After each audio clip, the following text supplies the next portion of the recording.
Parmi les sables dorés de l'ancienne Perse, bien avant que son nom ne résonne sur les champs de bataille de la Grèce et ne devienne synonyme d'ambition et de pouvoir, naquit Xerxès, fils du puissant roi Darius Ier et de la reine Atossa, petite-fille de Cyrus le Grand, fondateur de l'Empire.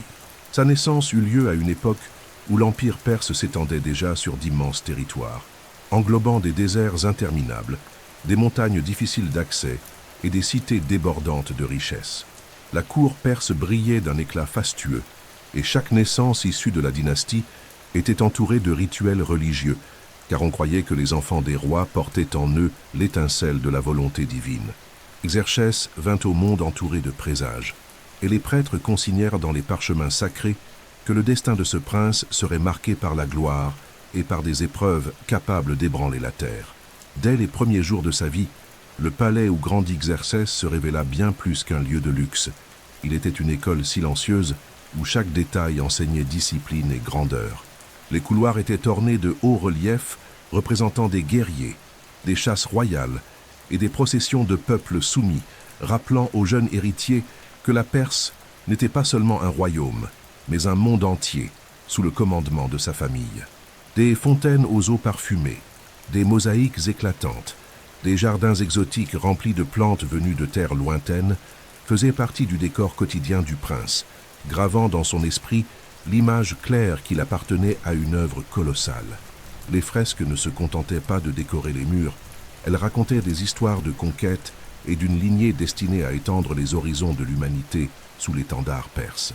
Sa mère, Atossa, fut une figure centrale de son éducation au cours de ses premières années.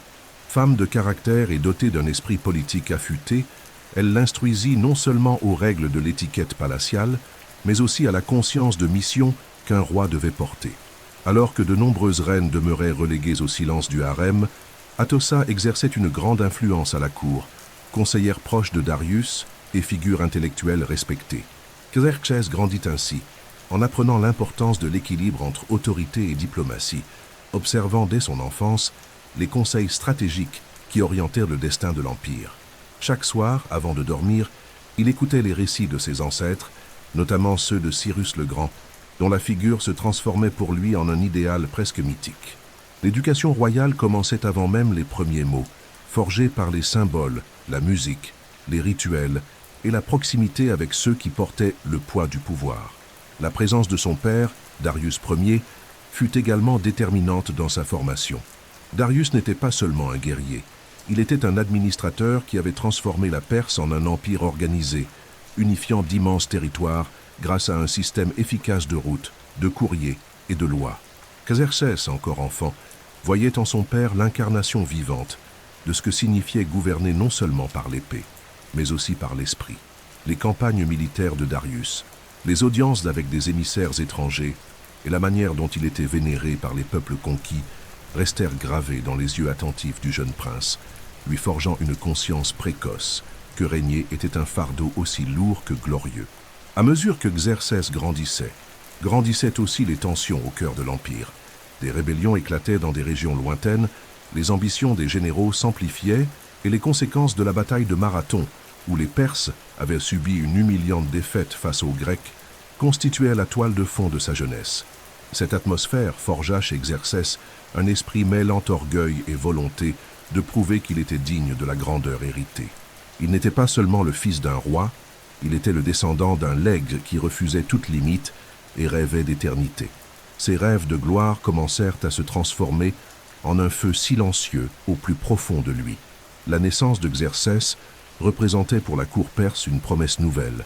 Des prophètes zoroastriens proclamèrent qu'il serait un souverain marqué par la flamme sacrée d'Ahura Mazda, le dieu suprême, et qu'il porterait l'empire vers des horizons encore plus vastes.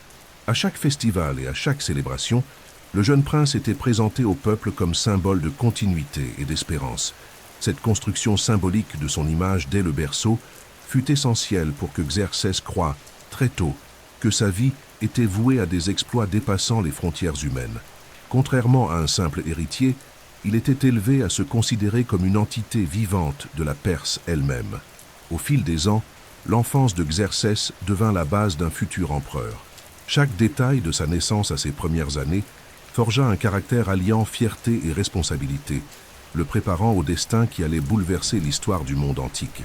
Il n'était encore qu'un enfant lorsqu'il comprit que sa vie s'écrirait sur les champs de bataille, mais son esprit portait déjà le poids d'un trône qui l'attendait. Ainsi, la naissance de Xerxès ne fut pas seulement l'apparition d'un homme, mais le commencement d'une ère où un empire chercherait à repousser les limites du possible, persuadé d'être guidé par la main des dieux. Né au cœur du plus grand empire de son époque, Xerxès vécut son enfance entouré d'un environnement où chaque instant représentait un apprentissage silencieux sur la manière de devenir un souverain absolu. Dès son plus jeune âge, les princes perses étaient éduqués pour comprendre que la vie d'un héritier ne leur appartenait pas entièrement, car le corps, l'esprit et même les désirs étaient façonnés pour servir le trône et les dieux. Ainsi, l'éducation de Xerxès commença bien avant qu'il ne tienne une épée entre ses mains. Elle commença dans les couloirs de marbre, dans les paroles des sages, dans les récits des grands rois murmurés à voix basse par les nourrices, et dans les regards vigilants de tuteurs qui ne lui permettaient jamais d'oublier sa condition d'élu. Au cours de ses premières années, sa formation fut guidée par des maîtres chargés de développer ses capacités physiques.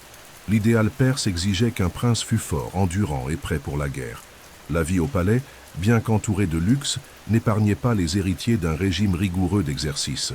À l'aube, alors que le soleil effleurait à peine les sommets des montagnes de Perse, le jeune Xerxès était déjà conduit à pratiquer des courses dans de vastes cours, entraînant son souffle et sa discipline.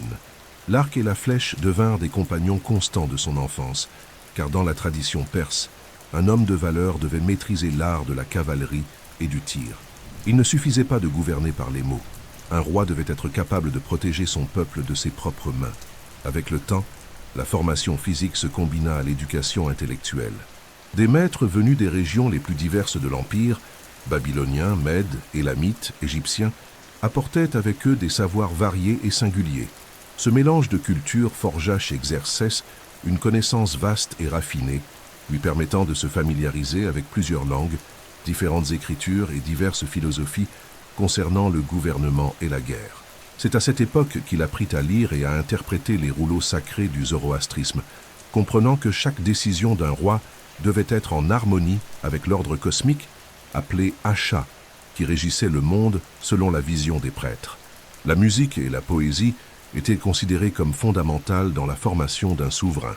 Xerxès entendit des mélodies exécutées par des musiciens venus de toutes les parties de l'Empire, qui jouaient des instruments à cordes, à vent et de percussion, offrant des sonorités aussi variées que les paysages de la Perse. Des poètes déclamaient les hauts faits des ancêtres, et chaque vers était un rappel que l'histoire de sa famille s'était construite dans le sang et le courage. Parallèlement à cette éducation artistique, il apprenait la patience, car un souverain ne devait pas être impulsif, ni se laisser guider uniquement par ses passions. Il devait comprendre l'essence de chaque situation avant d'agir. Un autre aspect essentiel de son éducation fut le contact avec la justice et la diplomatie. Très jeune encore, Xerxès commença à assister, dissimulé derrière des rideaux de soie, aux jugements présidés par son père ou par les conseillers. Ces audiences publiques, où des sujets issus de peuples divers venaient exposer leurs problèmes à la cour, furent une véritable école sur la nature humaine. Il apprit à écouter les arguments, à reconnaître la dissimulation derrière les mots et à comprendre l'importance de proposer des solutions équilibrant la loi avec la nécessité de maintenir la loyauté des provinces conquises. À travers ces expériences, son esprit se formait non seulement pour diriger, mais pour saisir qu'un empire de cette envergure ne pouvait survivre que grâce à une habileté constante dans l'administration des conflits internes.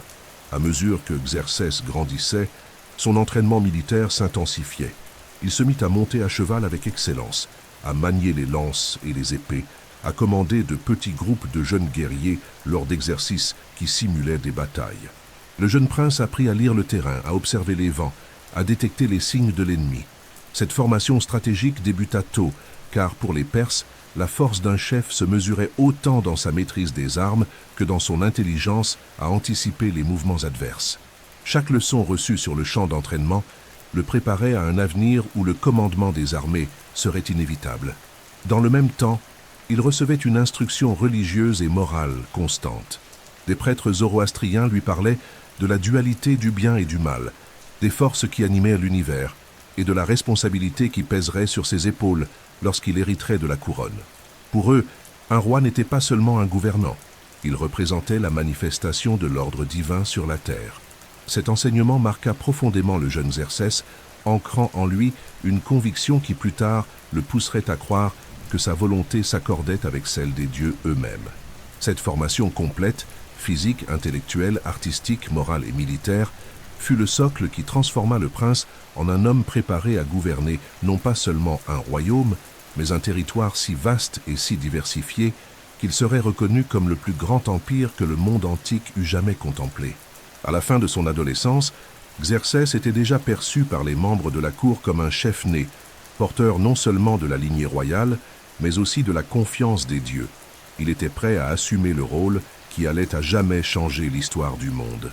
Lorsque la jeunesse de Xerxès fut façonnée par le poids des traditions, il portait déjà sur ses épaules l'attente silencieuse qu'un jour il serait appelé à gouverner ce qui paraissait sans limite, l'immense empire perse. L'occasion se présenta trop tôt, provoquée par la mort du grand roi Darius Ier, un souverain qui avait porté la Perse à l'apogée de sa puissance et organisé des territoires s'étendant de l'Égypte jusqu'aux frontières de l'Inde. La mort d'un roi constituait toujours un moment critique, et les couloirs de Suse et de Persépolis se transformèrent en un champ invisible d'intrigue, où chaque pas, chaque parole et chaque regard étaient mesurés, car le choix du nouveau roi déterminait le destin de millions de sujets. La transition du pouvoir n'était jamais seulement politique, elle était un rituel chargé de sens, où l'équilibre de l'Empire pouvait être détruit par une seule erreur. Le choix de Xerxès ne se fit pas seulement en raison de sa lignée directe comme fils de Darius, mais pour une raison encore plus décisive. Sa mère était Atossa, fille de Cyrus le Grand, fondateur de l'Empire. Cela faisait de lui l'héritier le plus légitime, portant dans son sang la fusion parfaite des deux figures les plus marquantes de l'histoire perse. Pourtant, des rivalités subsistaient. Des frères aînés, nés avant que Darius n'épouse Atossa, convoitaient le trône. Ils disposèrent d'expérience militaire et de l'influence de certains généraux. Mais la tradition perse reconnaissait non seulement la force d'un homme, mais surtout la légitimité de sa naissance. Et en cela, Xerxès possédait un poids que nul ne pouvait égaler. La figure imposante et stratégique de sa mère joua un rôle crucial. Atossa, aguerrie dans les jeux de pouvoir, s'assura que les voix susceptibles de s'opposer à son fils fussent réduites au silence ou persuadées de soutenir sa couronne. La cérémonie de couronnement en l'an 486 avant notre ère fut l'un des événements les plus grandioses de toute l'Antiquité. Les routes royales amenèrent à Persépolis des caravanes venues de toutes les régions de l'Empire, apportant tribus et présents de peuples s'étendant des terres fertiles de Mésopotamie jusqu'aux frontières arides de l'Égypte.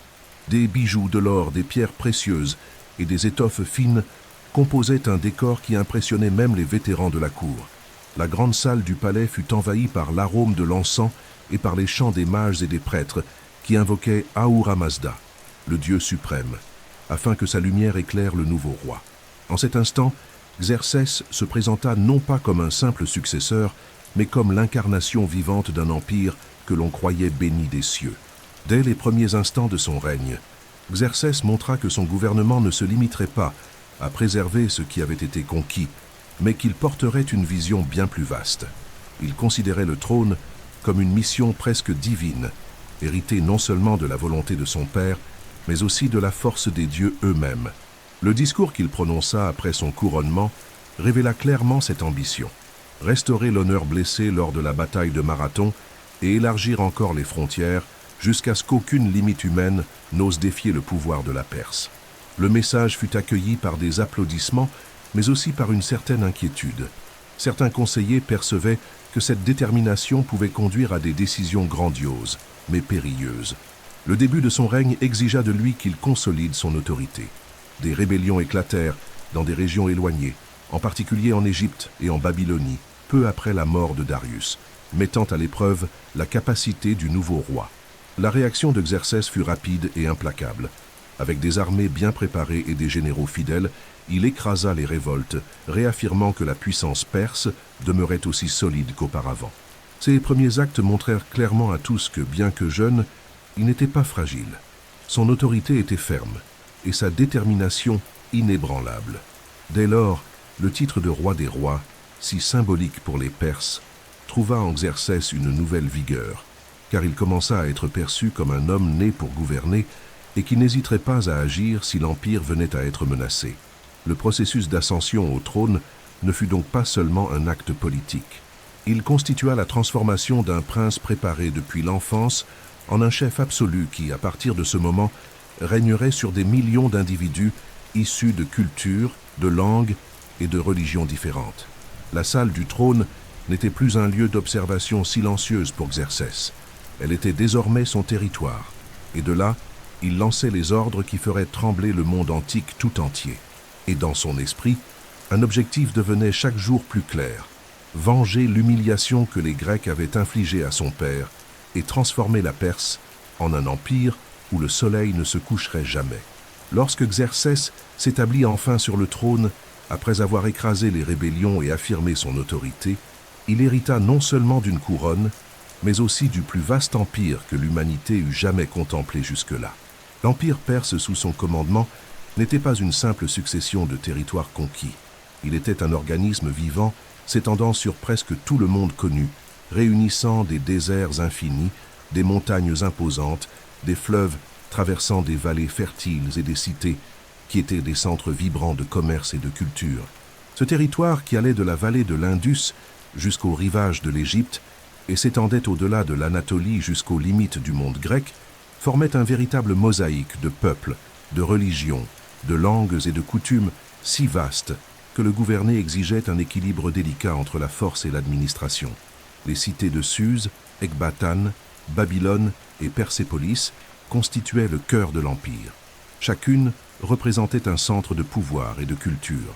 Suse, avec ses colonnes et ses palais ornés d'or, servait de siège administratif, tandis que Persépolis, édifié par Darius et agrandi par Xerxès, se dressait comme un monument à la gloire perse, une cité cérémonielle où les peuples conquis venaient rendre hommage au roi des rois.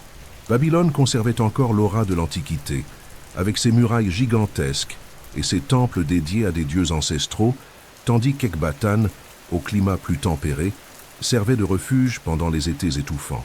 Chaque cité était soigneusement reliée par les routes royales, véritables artères de l'Empire, permettant aux messagers et aux armées de voyager avec une rapidité impressionnante pour l'époque. Le système de gouvernement hérité par Xerxès était sophistiqué et efficace. Les satrapies, provinces administrées par des satrapes, assuraient que l'autorité centrale fût respectée, tout en laissant une autonomie locale suffisante pour éviter des révoltes incessantes. Chaque satrape était responsable de la collecte des tributs, du maintien de l'ordre et de l'administration de la justice au nom du roi, mais chacun savait que sa loyauté était constamment surveillée.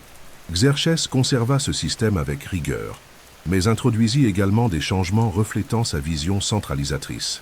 Il renforça la présence des inspecteurs royaux, appelés les yeux et les oreilles du roi, qui contrôlaient chaque recoin de l'Empire, garantissant que la volonté du souverain fût appliquée et que toute trahison fût châtiée sans hésitation.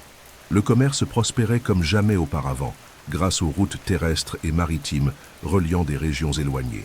Des marchandises de toutes sortes circulaient dans l'Empire, de l'or d'Égypte, des épices de l'Inde, de l'ivoire venu d'Afrique, des chevaux de Médie, des tapis et des étoffes de Babylone, des pierres précieuses venues de l'Orient. Sur les routes, des caravanes de marchands se croisaient chaque jour, échangeant biens et culture. L'Empire était un véritable creuset où idées, croyances et techniques se mêlaient, créant une richesse culturelle que peu de civilisations avaient connue.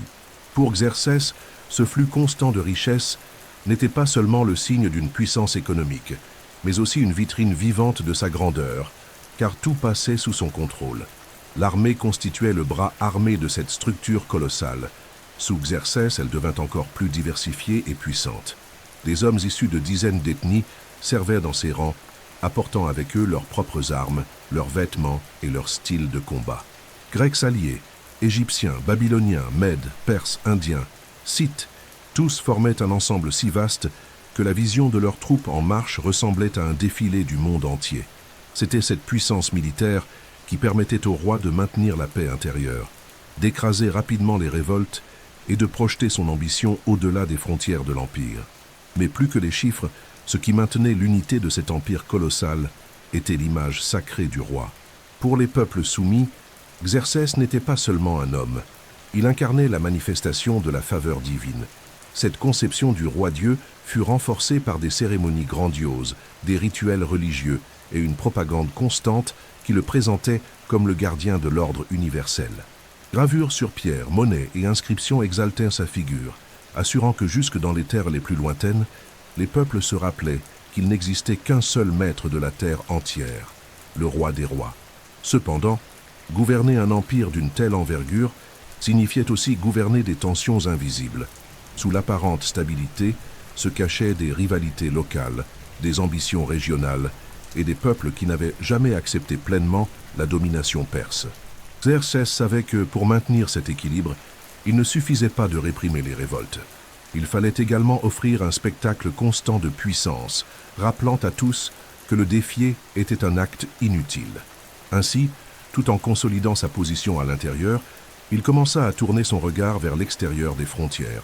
La Grèce, cette petite région divisée en cités-États, était devenue une plaie ouverte dans l'honneur perse. Et l'empire de Xerxès, si vaste et apparemment invincible, allait bientôt être mis à l'épreuve par l'ambition de son souverain. Au cœur de la pensée et des décisions de Xerxès, il y avait quelque chose de bien plus profond que des stratégies militaires et des projets politiques. La religion zoroastrienne, foi officielle de l'empire perse, qui modelait la manière dont les rois se percevaient eux-mêmes et percevaient le monde. Pour les Perses, gouverner n'était pas seulement un acte humain, c'était une mission sacrée. L'ordre de l'univers, appelé Asha, dépendait du fait que les rois choisis par Ahura Mazda, le dieu suprême, maintinssent la justice, l'équilibre et l'harmonie parmi les hommes. Dès son plus jeune âge, Xerxès grandit en écoutant les enseignements des mages, prêtres consacrant leur vie à préserver cette doctrine, et il fut éduqué à croire que sa vie ne lui appartenait pas, car chacune de ses décisions devait refléter la volonté divine. Le zoroastrisme était bien plus qu'un culte religieux, il imprégnait tous les aspects de la vie perse. Il reposait sur la lutte éternelle entre Ahura Mazda, créateur de la lumière et du bien, et Angra Mainyu, force du chaos et des ténèbres. Ce conflit n'était pas seulement symbolique, il était compris comme quelque chose de réel et de présent au quotidien. Un bon souverain devait protéger la lumière, repousser le mensonge et préserver l'ordre. Xerxès, en devenant roi, assuma ce rôle de gardien de l'Asha, se voyant lui-même comme un instrument destiné à guider son peuple vers la vérité et l'harmonie cosmique. Ainsi, chaque loi promulguée, chaque guerre planifiée et chaque monument érigé étaient justifiés comme des actes de préservation de l'équilibre universel. Dans les grands palais de Persépolis et de Suse, il y avait toujours des temples et des autels dédiés au feu sacré, symbole de la présence d'Ahura Mazda. Xerxès accomplissait fréquemment des cérémonies solennelles devant ces flammes, offrant tribus et prières pour demander sagesse et force. Pour les Perses, le feu n'était pas adoré comme un dieu, mais respecté comme la plus pure représentation de la lumière divine. Et l'image du roi auprès de lui constituait un rappel visible de son lien direct avec le monde spirituel. Le trône du roi des rois lui-même était perçu comme un autel vivant, et s'y asseoir signifiait gouverner avec la même clarté et la même pureté que le feu. Les inscriptions commandées par Xerxès sur des colonnes, des portails et des reliefs, dont certaines sont encore conservées, témoignent de cette relation intime entre le roi et sa foi. Dans l'une d'elles, le souverain remercie Ahura Mazda de lui avoir donné le royaume et demande protection contre le mensonge et contre les ennemis désireux de détruire l'ordre. Cette référence constante au mensonge, appelée Druj dans la langue perse, montre à quel point la religion zoroastrienne influençait même la manière dont Xerxès considérait ses adversaires, non pas simplement comme des opposants politiques ou militaires, mais comme des forces du chaos qu'il fallait vaincre pour que la vérité l'emporte. Ce lien spirituel modelait également les cérémonies de l'Empire. Lors des grandes fêtes et célébrations, comme le festival du Nouvel An appelé Nowruz, Xerxès apparaissait devant des peuples venus de toutes les satrapies comme un médiateur entre les dieux et les hommes. Les processions étaient longues et minutieuses, guerriers, nobles, artisans et émissaires apportés aux tribus, tandis que le roi, sur son trône, recevait les offrandes avec un calme solennel. Pour les spectateurs, cette scène n'était pas seulement politique, c'était une liturgie, un acte de réaffirmation que tout ce vaste territoire existait sous la protection d'un souverain gouvernant au nom de la lumière. Cependant, cette foi ne signifiait pas une tolérance illimitée. Le zoroastrisme, bien qu'il ne cherchât pas à imposer sa religion au peuple conquis, exigeait le respect de l'ordre établi. Les rébellions et les trahisons étaient perçus comme des affronts non seulement au roi, mais aussi à Ahura Mazda lui-même. C'est pourquoi les campagnes militaires de Xerxès, en particulier contre les Grecs, furent présentées aux Perses comme des guerres saintes, dans lesquelles il ne vengeait pas seulement le nom de son père, mais purifiait le monde du désordre représenté par ses ennemis. Dans sa vision, la victoire perse signifiait l'expansion de la lumière sur les ténèbres. Cette fusion entre pouvoir et foi fit de Xerxès un souverain convaincu d'accomplir une mission divine. Pour lui, il n'existait aucune séparation entre le trône et l'autel, entre l'épée et le feu sacré. Son ambition de conquérir de nouvelles terres ne se limitait donc pas à la gloire personnelle. Dans son esprit, chaque territoire soumis représentait une étape de plus dans la consolidation de l'ordre cosmique qu'il avait été appelé à protéger. La religion, qui aurait pu n'être qu'un simple arrière-plan de son histoire, devint le fil invisible guidant ses actions les plus importantes et justifiant à la fois ses plus grands exploits et les actes les plus cruels de son règne. Avec le trône consolidé, les rébellions écrasées et l'ordre de l'Empire rétabli, Xerxès commença à regarder l'horizon comme on observe un échiquier qu'il faut compléter. Dès le début de son règne, un sentiment profond le guidait, la conviction que sa mission sur Terre était bien plus grande que de simplement gouverner. Il croyait être né pour étendre la Perse à un niveau jamais atteint auparavant, transformant son nom en synonyme de pouvoir absolu. Ce désir d'aller au-delà, qui pour beaucoup n'aurait pu être qu'orgueil, devint chez Xerxès une véritable obsession nourrie chaque jour par sa foi, par la mémoire de son père et par les échos incessants des victoires passées. Ainsi, son règne prit forme non seulement comme une période de gouvernement, mais comme un projet de domination qu'il considérait lui-même comme inévitable.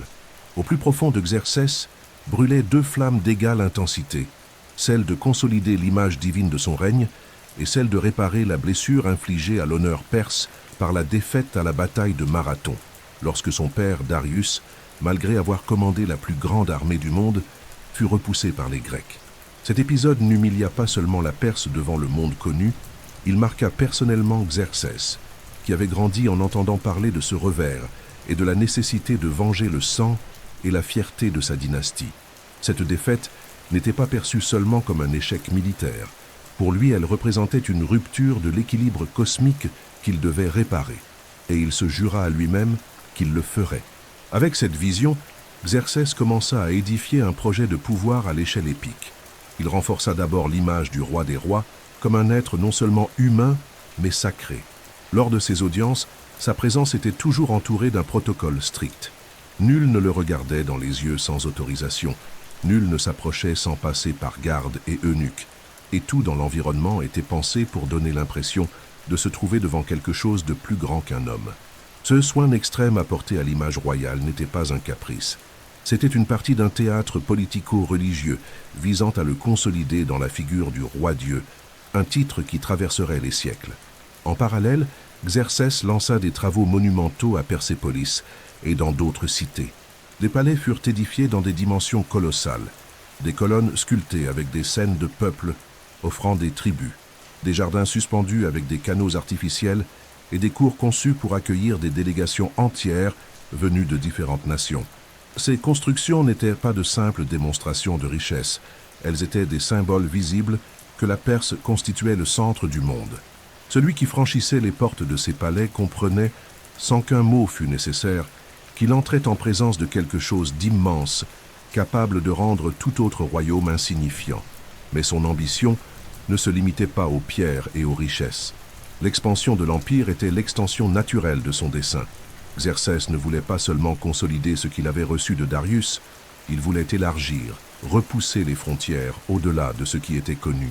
Sur la carte de ses campagnes, les yeux du roi étaient fixés sur la Grèce, cet ensemble de cités-États indépendantes qui, bien que petites et divisées, avaient prouvé lors de la bataille de Marathon qu'elles pouvaient résister à la Perse.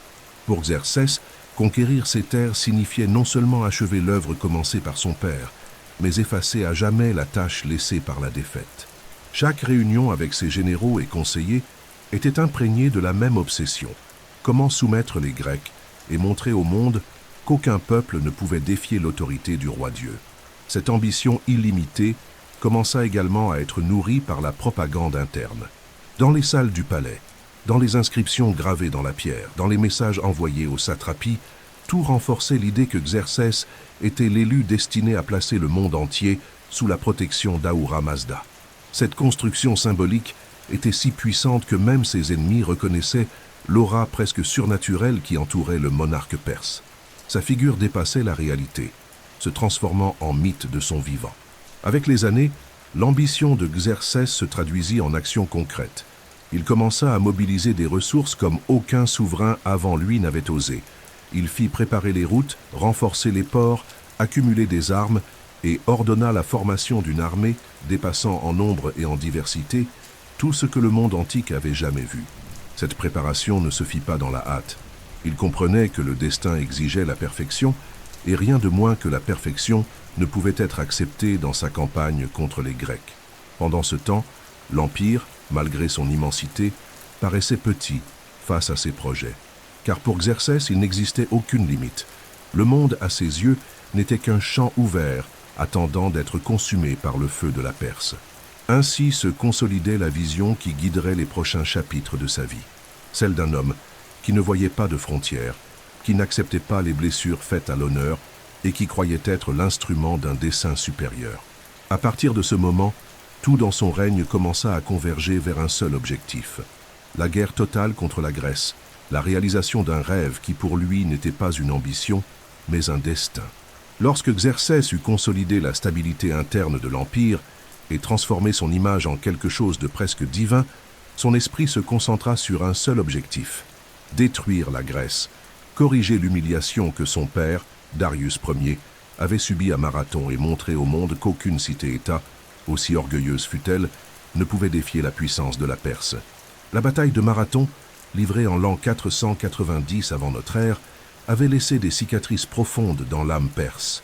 Là, une armée nombreuse, envoyée pour punir les Grecs, fut vaincue par un contingent bien plus réduit, mais extrêmement discipliné, commandé par Athènes. La défaite ne fut pas seulement militaire, elle fut symbolique. Un empire qui dominait presque toute l'Asie avait été repoussé par une poignée de guerriers. Cet épisode devint une plaie ouverte dans l'orgueil perse, et plus encore un défi transmis de père en fils, se transformant en un serment silencieux à accomplir. Dès qu'il devint roi, Xerxès hérita non seulement d'un trône, mais de la responsabilité de laver cet honneur souillé. Pendant des années, il prépara soigneusement chaque détail d'une campagne qui ne serait pas simplement une guerre, mais une démonstration de puissance totale. À la différence de l'expédition de Darius, qui avait été ponctuelle et relativement limitée, Xerxès ne voulait pas seulement punir les Athéniens, il voulait effacer de la carte toute résistance grecque, soumettre leurs cités, réduire leurs temples en cendres et faire de la mer Égée une voie vers la suprématie perse. La vengeance de Marathon, pour lui, n'était pas un choix politique, c'était un devoir sacré. Pour comprendre l'ampleur de ce projet, il faut imaginer la taille de la préparation que Xerxès mit en marche. Pendant des années, d'immenses ressources furent consacrées à la constitution d'une armée qui surpasserait tout ce que le monde antique avait connu. Des routes furent ouvertes et renforcées afin de garantir que les approvisionnements traverseraient l'Empire sans interruption. Des entrepôts furent établis en des points stratégiques, des ports agrandis et des centaines de navires construits dans les régions côtières pour former une flotte aussi gigantesque que l'armée terrestre. Chaque satrapie fut contrainte d'envoyer des guerriers, de l'or et des vivres, transformant la campagne en un effort collectif de l'ensemble de l'Empire. Mais la vengeance ne se bâtit pas seulement sur la force militaire, elle s'alimente aussi d'alliances politiques. Xerxès dépêcha des émissaires dans plusieurs cités grecques en leur offrant des accords en échange de leur soumission. Certaines acceptèrent et se placèrent sous l'ombre perse, d'autres refusèrent, confiantes dans la solidité de leurs murailles et dans la liberté qu'elles chérissaient tant. Pour chaque refus, Xerxès ajoutait un nom de plus à la liste de ceux qui devaient être anéantis. Un vaste réseau d'espions commença à travailler intensément pour cartographier routes, ports et défenses de ces cités.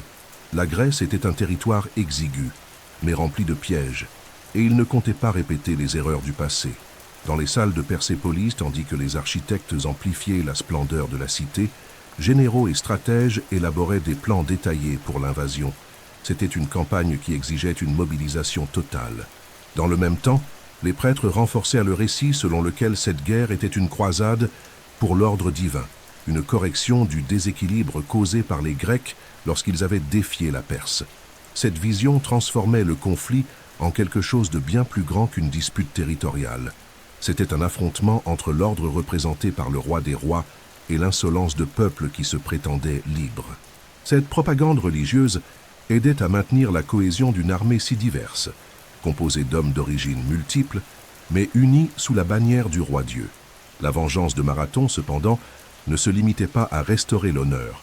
Xerxès voyait aussi dans la conquête de la Grèce une opportunité stratégique. Dominer cette région signifiait contrôler des routes commerciales vitales en Méditerranée et ouvrir la voie à de futures expansions au cœur de l'Europe. Il comprenait qu'Athènes et Sparte, bien que rivales, représentaient un danger si elles demeuraient indépendantes. La campagne avait donc pour but d'éliminer une menace avant qu'elle ne s'amplifiât et, en même temps, de projeter l'Empire perse au-delà de toute frontière imaginable. À l'intérieur du palais, cette préparation n'échappa pas aux yeux des courtisans. Des messagers entraient et sortaient sans répit, apportant des nouvelles de régions lointaines, travaillant jour et nuit pour exécuter les ordres du roi. L'Empire, telle une gigantesque machine, commençait à se mettre lentement en mouvement vers la Grèce. Xerxès, assis sur son trône, savait que chaque tribu envoyée, chaque arme forgée et chaque soldat entraîné l'approchait du moment où la vengeance serait enfin consommée. Dans son esprit, l'ombre de Marathon ne se dissiperait que lorsque l'étendard perse flotterait sur Athènes et que les temples grecs seraient réduits en cendres sous le poids de sa puissance. Lorsque la vengeance cessa d'être un simple désir pour devenir un plan concret, Xerxès lança l'une des plus vastes mobilisations militaires de l'histoire antique. Rien dans le monde de cette époque ne pouvait se comparer à ce qui était préparé dans les cités, les ports, les champs d'entraînement et le long des routes de l'Empire perse. La préparation pour envahir la Grèce fut une œuvre d'ingénierie, de logistique et d'organisation si colossale qu'elle devint en elle-même légendaire. Chaque année, de nouvelles ordres partaient du palais de Persépolis, et l'immense machine de l'Empire se mettait à tourner avec une intensité accrue, comme si le monde entier était dirigé vers un seul objectif, porter les forces de Xerxès au cœur de la Grèce.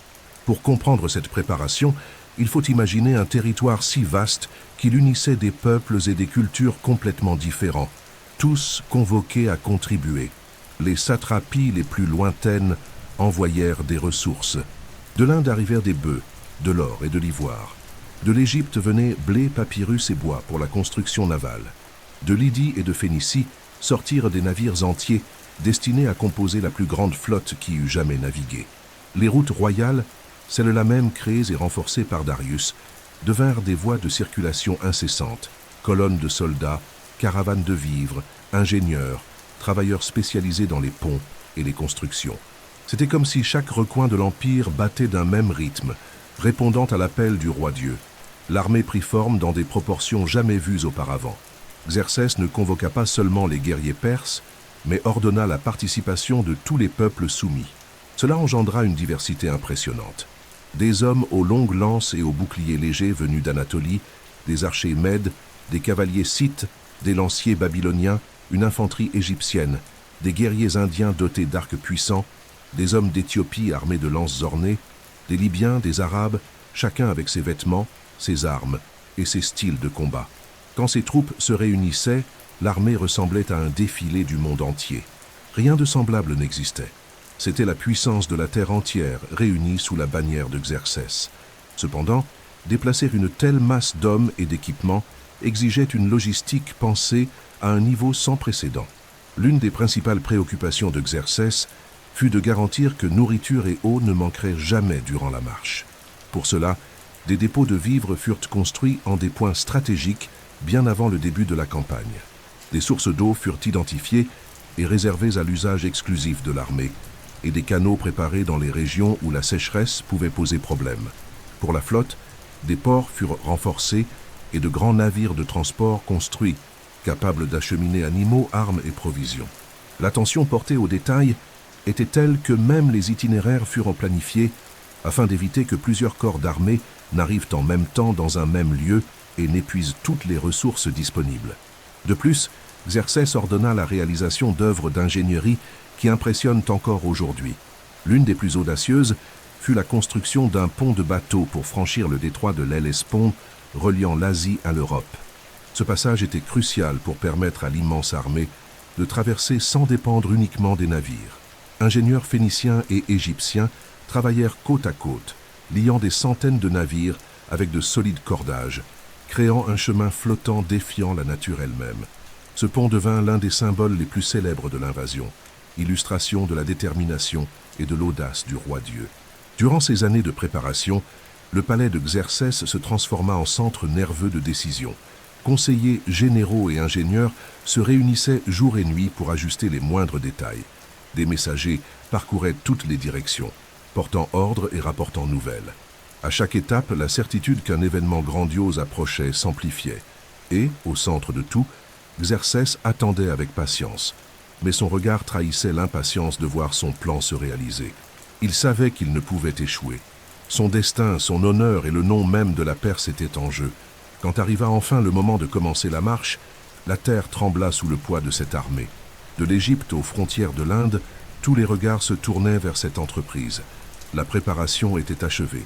Et désormais, plus que jamais, la Grèce semblait minuscule face à l'ombre gigantesque qui avançait vers elle.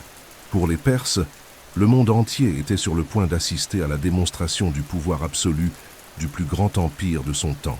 Pour les Grecs, c'était l'annonce que la plus terrible tempête qu'ils eussent jamais connue approchait. Lorsque Xerxès lança sa marche en direction de la Grèce, le monde assista à la formation d'une armée dont la dimension semblait défier les limites de l'imagination humaine.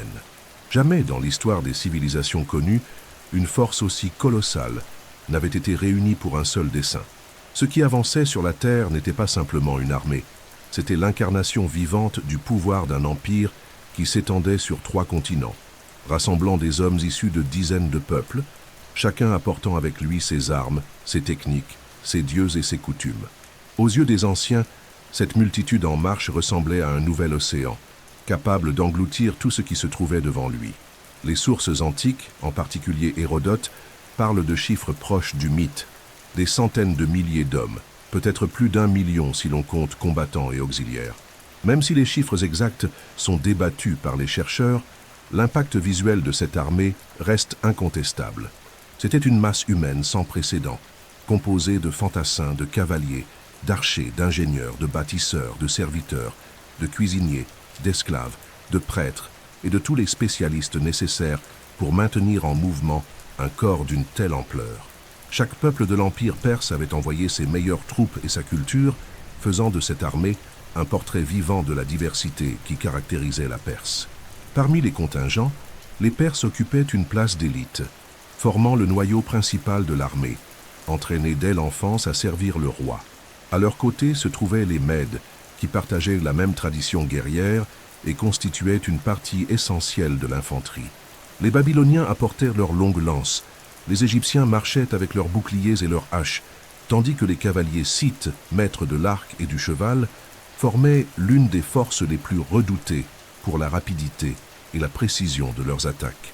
Il y avait aussi des contingents venus de l'Inde, des hommes de régions lointaines apportant de puissants arcs et même des éléphants de guerre sur certains fronts. D'Éthiopie arrivaient des guerriers avec des lances décorées de plumes et de pierres colorées, marchant aux côtés de tribus arabes et libyennes. Chaque groupe, avec ses vêtements et ses armes distinctifs, transformait les colonnes militaires en un spectacle visuel unique. La cavalerie constituait l'un des points les plus impressionnants. Des centaines de chevaux, bien dressés et équipés, avançaient en formation disciplinée. Parallèlement, la flotte navale accompagnait la marche par la mer. Navires phéniciens, égyptiens et ioniens formaient une force que beaucoup considéraient comme invincible. La flotte perse ne servait pas seulement à transporter les provisions, elle garantissait aussi que les Grecs ne puissent utiliser la mer pour attaquer les lignes de ravitaillement. Ainsi, terre et mer se rejoignaient dans un mouvement coordonné qui reflétait la vision grandiose de Xerxès, un empire capable de dominer tous les éléments. L'organisation de cette armée impressionnait également. Ce n'était pas seulement de la force brute, Xerxès et ses généraux avaient divisé les troupes en unités plus petites, chacune avec ses commandants et ses fonctions précises.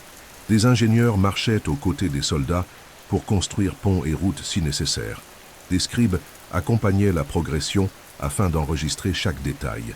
Et des prêtres réalisaient des rituels constants pour maintenir la bénédiction des dieux. L'armée perse était une machine vivante, soutenue par une logistique impeccable. Des dépôts de nourriture, d'eau et d'armes avaient été préparés à l'avance le long de l'itinéraire, garantissant que même dans les territoires hostiles, rien ne manquerait. Cette précision faisait de la mobilisation un mécanisme aussi ordonné qu'une horloge. L'impact psychologique de cette avancée était dévastateur. Des cités entières tremblaient en entendant parler des foules qui approchaient. Les Grecs, encore divisés entre eux, regardèrent cette force avec stupeur. En comparaison, leur rang paraissait petit, presque insignifiant. C'était comme si un géant avançait contre une poignée de guerriers osant résister. Xerxès en était conscient et comptait sur la peur comme arme. Pour lui, avant même la première bataille, sa présence physique devait briser le moral de l'ennemi. Cette mobilisation colossale était accompagnée personnellement par le roi Dieu. Xerxès ne se cachait pas derrière ses généraux. Il marchait en avant, apparaissant en public, montrant qu'il n'était pas seulement un monarque lointain, mais un commandant dirigeant de ses propres yeux. Sa haute stature, ses vêtements richement ornés et l'aura de celui que l'on considérait comme choisi par les dieux faisaient de lui un symbole vivant pour ses troupes. Chaque soldat savait qu'il ne combattait pas seulement pour un territoire, mais pour la gloire de la Perse et pour l'honneur d'un roi convaincu d'accomplir une mission divine. Ainsi, cette armée n'était pas seulement un ensemble d'hommes armés.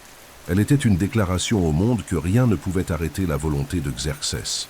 Le son des tambours de guerre, l'éclat des lances sous le soleil, les bannières colorées représentant chaque peuple conquis et le rugissement collectif de centaines de milliers de voix étaient semblables à une tempête qui s'approchait lentement, apportant avec elle la promesse de destruction pour ceux qui oseraient résister.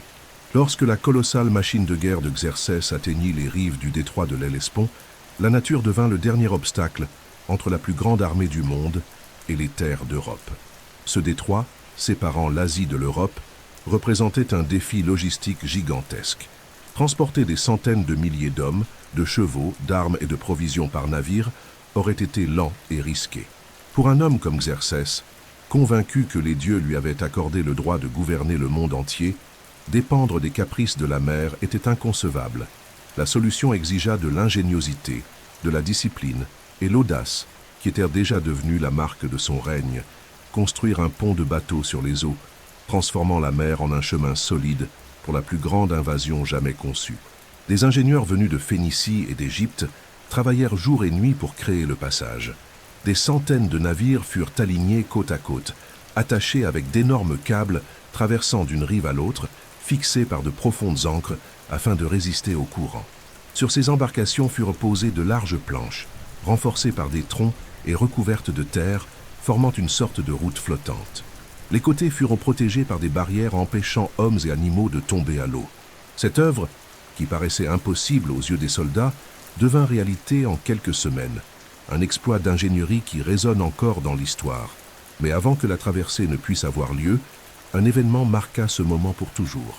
Lorsque le premier pont fut détruit par une tempête inattendue, les violents courants de l'Hellespont emportèrent les navires et réduisirent le travail des ingénieurs en ruine. Voyant ce désastre, Xerxès, saisi de fureur, donna un ordre qui impressionna tous. La mer devait être punie. Dans un rituel symbolique, des soldats furent envoyés pour fouetter les eaux avec des chaînes, et des messagers lancèrent des malédictions contre le détroit comme s'il s'agissait d'un ennemi à soumettre. Cet acte chargé de théâtralité et d'orgueil renforçait la croyance que même la nature devait se plier à la volonté du roi Dieu.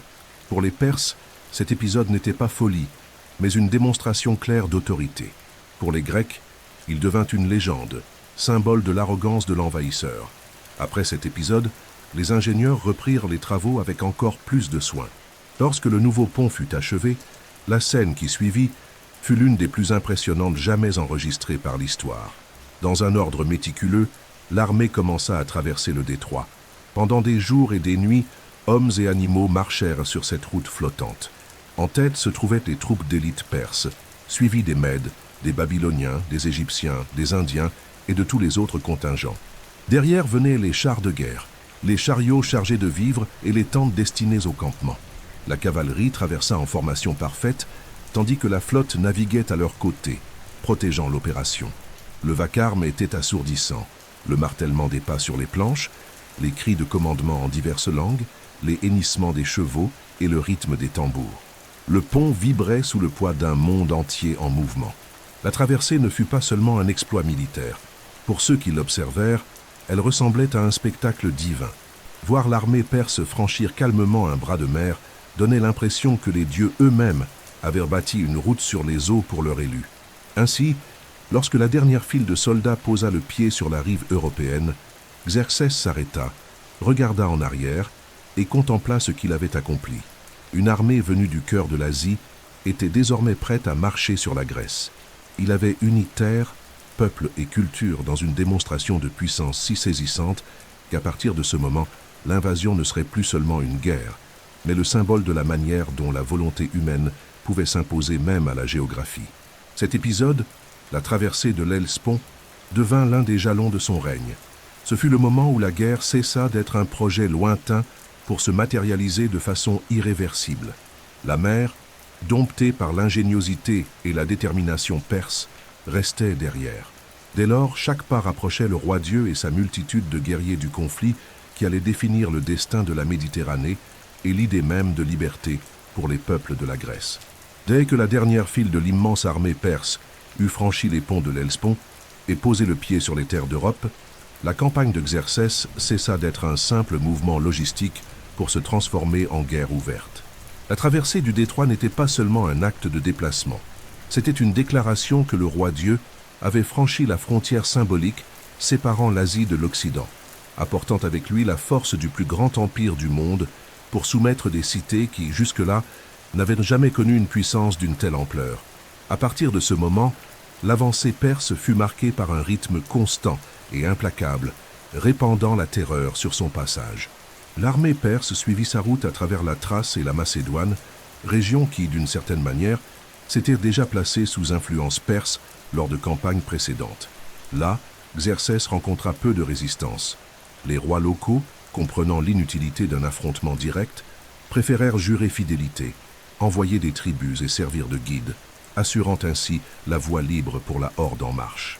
Les troupes progressaient sur de larges routes, construites spécialement pour supporter le passage d'une telle multitude, et les cités qui s'opposaient étaient prises et détruites sans pitié.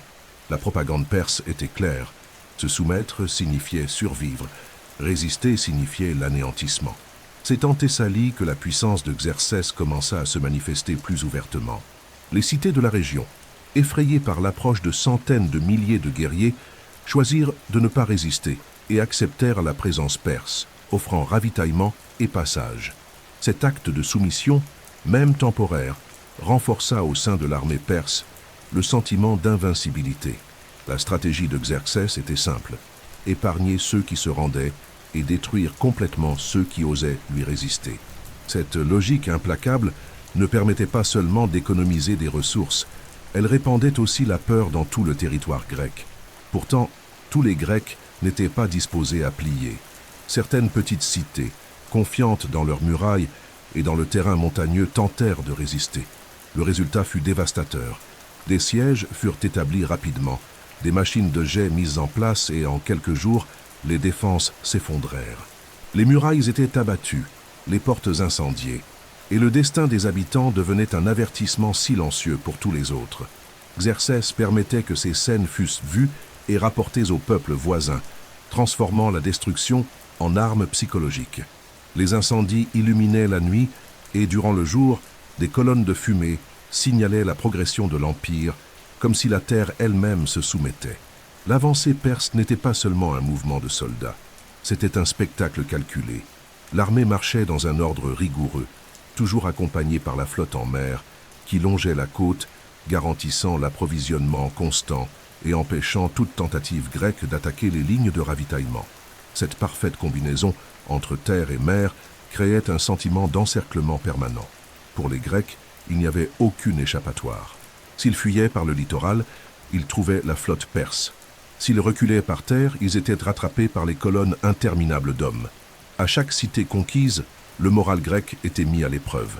Des villages entiers étaient abandonnés par leurs habitants, préférant fuir vers les montagnes plutôt que d'affronter l'arrivée de l'ennemi. Les plus âgés, incapables de partir, restaient pour assister à l'entrée solennelle des Perses. Xerxès, à certaines occasions, ordonnait que ses survivants fussent épargnés, car il savait que la peur qu'ils porteraient serait plus utile que leur mort. Ce geste, qui pouvait sembler miséricordieux, relevait en réalité d'une stratégie froide. Laisser la vision de ce que l'Empire pouvait accomplir se répandre comme un poison silencieux dans les cités encore libres. Pendant ce temps, les généraux grecs commençaient à comprendre que l'invasion était bien plus grande que tout ce qu'ils avaient affronté jusque-là. La nouvelle de l'avancée perse atteignit rapidement Athènes et Sparte. Des réunions désespérées furent convoquées, des alliances fragiles conclues et une décision s'imposa. Il serait impossible de stopper les Perses en rase campagne. Il faudrait utiliser le terrain à leur avantage, exploiter les défilés et les passages étroits où le nombre de l'ennemi ne pourrait peser. C'est dans ce contexte que fut choisi le passage des Thermopyles comme point de résistance. L'avancée perse jusqu'aux Thermopyles fut donc une succession de petites victoires qui ouvrirent la voie aux plus emblématiques des affrontements de la campagne. Chaque cité qui se rendait renforçait la confiance de Xerxès, et chaque cité détruite rappelait cruellement la force perse. En approchant du défilé étroit des Thermopyles, l'armée n'était plus seulement un rassemblement d'hommes, elle était une vague irrésistible, et la Grèce entière ressentait le poids de chaque pas de cette force qui semblait ne connaître aucune limite. Peu d'événements de l'Antiquité portent autant de symbolisme et de drame que le combat qui se déroula dans l'étroit défilé des Thermopyles, un lieu géographique qui resterait à jamais gravé dans la mémoire de l'humanité, comme le théâtre où une poignée de guerriers affronta la plus grande force militaire jamais rassemblée par l'homme. C'est là, entre montagnes et mers, que l'arrogance de Xerxès rencontra le courage grec, et où la volonté du roi Dieu d'écraser la Grèce se heurta à un obstacle qu'il n'aurait jamais imaginé, un mur de chair et de détermination, élevé par des hommes qui savaient qu'ils ne reverraient pas leur foyer. Le choix des Thermopyles comme lieu de résistance ne fut pas un hasard. Ce défilé étroit, passage naturel entre les montagnes et la mer, rendait impossible l'utilisation totale de la supériorité numérique de l'armée perse.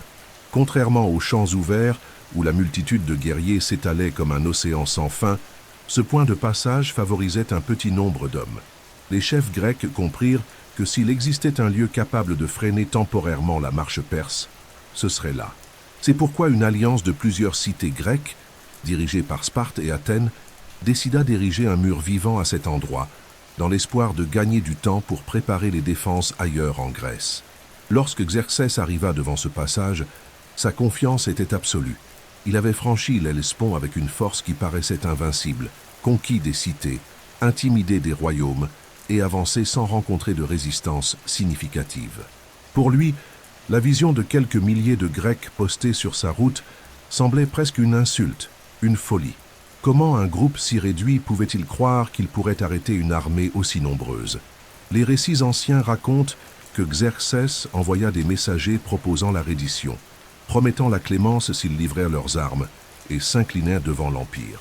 La réponse de Léonidas, roi de Sparte, devint légendaire. Venez les prendre. Au cours des premiers jours de combat, Xerxès tenta de briser la ligne grecque par des attaques frontales, persuadé que le poids du nombre suffirait. Mais ce qui suivit fut un massacre des envahisseurs. Les guerriers grecs, avec leurs lourdes armures, leurs solides boucliers et leurs longues lances, combattaient en formation serrée, utilisant l'étroitesse du passage pour empêcher les Perses de les encercler. Les colonnes d'hommes qui avançaient étaient repoussées encore et encore, écrasées par la discipline et la férocité d'une défense qui ne cédait pas. Chaque assaut perse se payait de sang, et les pertes commencèrent à croître de façon inquiétante pour une armée jusque-là jugée irrésistible. Au centre de ce mur humain se trouvaient les Spartiates, connus pour leur endurance quasi surhumaine et leur mépris de la mort. Léonidas et ses 300 guerriers formaient le noyau de la défense, soutenus par des soldats d'autres cités, pour un contingent total de peu plus de 7000 hommes. Pendant 2 jours entiers, ils tinrent leur position, tuant des milliers de Perses et frustrant les tentatives de Xerxès de percer la ligne. Le roi Dieu lui-même, assis sur un trône d'observation dressé pour assister à la victoire, commença à comprendre que la bataille ne serait pas aussi simple qu'il l'avait prévu. Voir ses hommes repoussés malgré la supériorité écrasante fut un choc pour sa confiance. Mais la bataille des Thermopyles ne se décida pas seulement par la force. La trahison joua un rôle décisif. Un habitant local, connaissant les sentiers de montagne, révéla aux Perses l'existence d'un chemin permettant de contourner le défilé et d'attaquer les Grecs par derrière. Xerxès, voyant dans cette information la clé de la victoire, envoya une troupe d'élite parcourir cette route pendant la nuit. À l'aube du troisième jour, les défenseurs grecs furent pris en tenaille. Léonidas, comprenant que la bataille était perdue, ordonna à la majorité des alliés de se retirer, ne restant qu'avec les Spartiates, et un petit groupe de guerriers décidés à mourir à leur côté. Le dernier jour fut un spectacle de courage et de sacrifice. Encerclés de toutes parts, les Spartiates combattirent jusqu'au bout, refusant de reculer, conscients que leur vie était échangée contre du temps précieux, pour permettre à Athènes et aux autres cités de se préparer au prochain affrontement. Quand le dernier guerrier tomba, le passage était couvert de cadavres, et les Perses purent enfin franchir la voie. Xerxès remporta la bataille, mais à un prix élevé. Le retard causé par les défenseurs des Thermopyles donna aux Grecs l'occasion de réorganiser leurs forces et montra au monde que, même face à la plus grande armée jamais assemblée, il existait des hommes capables de résister. La bataille des Thermopyles devint ainsi un symbole. Pour les Perses, une victoire amère. Pour les Grecs, un mythe éternel. Et pour Xerxès, un rappel clair que la conquête de la Grèce ne serait pas une marche triomphale. Il avait gagné, mais non sans comprendre que, derrière ces murs de bronze et de chair, se trouvait une détermination qu'aucun empire, si puissant fût-il, ne pouvait aisément effacer. Après la victoire sanglante et coûteuse des Thermopyles, Xerxès et sa colossale machine de guerre virent enfin s'ouvrir devant eux la route menant au cœur de la Grèce. Même si la résistance des Spartiates avait retardé la marche perse et démontré au monde le courage hellénique, l'avancée demeurait inévitable. Les forces grecques se replièrent pour protéger les régions centrales, et la cité qui symbolisait le plus la rébellion et l'insolence face à la Perse se trouvait désormais vulnérable, Athènes. Pour Xerxès, marcher sur cette ville n'était pas seulement un mouvement stratégique. C'était un acte de vengeance, un coup porté à l'orgueil grec et un message clair à tous les peuples qui oseraient défier le pouvoir du roi Dieu. Tandis que l'armée perse avançait à travers la Béotie et l'Attique, des cités plus petites furent pillées et incendiées. À chaque étape, la fumée s'élevait comme un avertissement silencieux, préparant le décor de la confrontation inévitable. Les Athéniens, conscients qu'ils ne pourraient résister à la force terrestre perse, décidèrent d'abandonner la cité. Sous la direction de Thémistocle, la population évacua presque totalement Athènes, transportant femmes, enfants et vieillards vers des îles proches, en particulier Salamine. Seuls quelques-uns restèrent sur l'acropole, décidés à défendre les temples, mais la majorité partit, laissant derrière eux une cité presque vide. Cet abandon constituait une stratégie désespérée, préserver les vies et miser sur la force navale pour décider du sort de la guerre. Lorsque Xerxès parvint aux abords d'Athènes, il trouva une ville silencieuse, mais sa fureur n'en fut pas apaisée. Pour lui, la vision des temples et des maisons vides n'était pas un signe de faiblesse grecque, mais une occasion d'imposer le poids de sa colère. Il voulait que le châtiment fût exemplaire, que le monde entier sût ce qui arrivait à quiconque osait lever la main contre la Perse. Ainsi, il ordonna que les derniers défenseurs fussent exterminés sans pitié. Des guerriers perses gravirent l'acropole, affrontèrent une résistance désespérée, et après un combat acharné, dominèrent les derniers gardiens. Peu après, les flammes commencèrent à consumer la cité. La prise d'Athènes se transforma en un spectacle de destruction. Temples, hôtels et statues furent pillés ou incendiés. Les maisons furent démolies, les édifices publics rasés, et les rues recouvertes de cendres. Le feu dévora l'acropole, faisant fondre l'or des hôtels, et laissant derrière lui un champ de ruines là où se trouvait jadis la splendeur. Pour Xerxès, cet acte avait une valeur symbolique dépassant le simple cadre militaire. C'était la vengeance de la bataille de Marathon, le paiement différé de l'insolence athénienne et une démonstration claire qu'aucun lieu sacré ne pouvait protéger ceux qui défiaient l'Empire. Chaque colonne qui s'effondrait, chaque toit qui s'écroulait, était comme un coup porté à l'orgueil grec. Même au milieu de la destruction, l'armée perse agissait avec méthode. Les objets de valeur furent séparés et envoyés comme trophée à Suse et à Persépolis. Des esclaves furent pris parmi les rares habitants qui n'avaient pu fuir et rejoignirent l'interminable multitude suivant l'armée.